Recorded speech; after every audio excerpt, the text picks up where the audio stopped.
Assalamualaikum warahmatullahi wabarakatuh.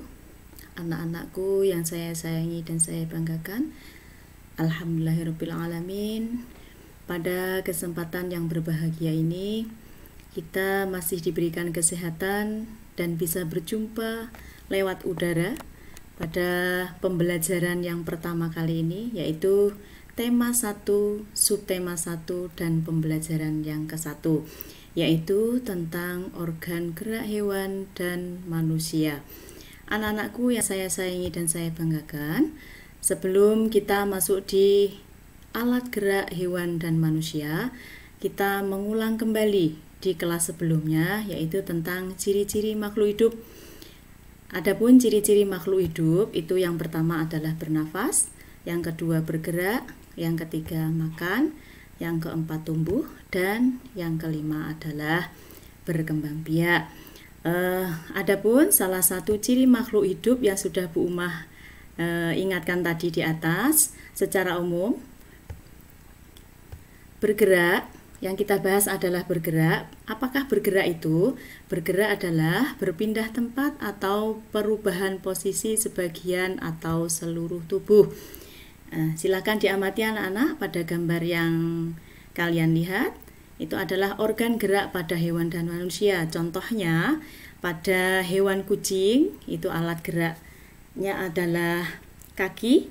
Pada gambar berikutnya adalah manusia, itu alat geraknya adalah kaki dan tangan.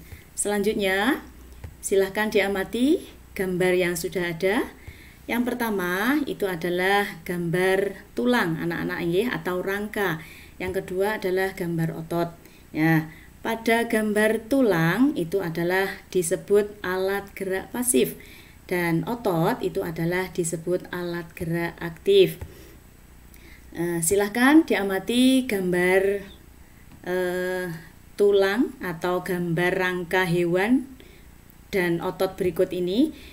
Manakah alat gerak aktif dan manakah alat gerak pasif? Oke, pada rangka atau tulang itu disebut alat gerak pasif, sedangkan otot adalah alat gerak aktif pada hewan. Selanjutnya, mengapa tulang itu disebut sebagai alat gerak pasif? Ya, karena tulang itu tidak bisa bergerak dengan sendirinya. Sedangkan mengapa otot itu disebut sebagai organ gerak aktif? Karena otot memiliki senyawa kimia yang membuatnya dapat bergerak. Anak-anakku, setelah kita mempelajari organ gerak manusia dan hewan, selanjutnya kita bahas tentang fungsi otot. Fungsi otot ada 3. Yang pertama adalah untuk menggerakkan tulang. Yang kedua, untuk mempertahankan postur atau posisi tubuh. Yang ketiga adalah untuk mengatur suhu tubuh. Oke anak-anak, setelah kita mempelajari tentang alat gerak hewan dan manusia, semoga anak-anak paham dan bisa mencermatinya dengan baik. Selanjutnya kita membahas tentang ide pokok. Ya. Ide pokok ini di kelas 4 itu sudah dibahas mulai dari semester 1 sampai semester 2. Kita mengulang kembali, kita mengingat kembali tentang ide pokok. Apakah ide pokok itu? Ide pokok adalah gagasan yang menjadi dasar sebuah paragraf, biasa disebut sebagai gagasan utama atau pokok pikiran. Nah, bagaimana anak-anak cara menentukan ide pokok itu? Oke, yang pertama adalah membaca teks secara keseluruhan. Kalian harus membacanya dengan seksama dan semua yang ada di bacaan itu harus kalian baca dengan cermat dan teliti. Selanjutnya, carilah kalimat utama dari teks tersebut.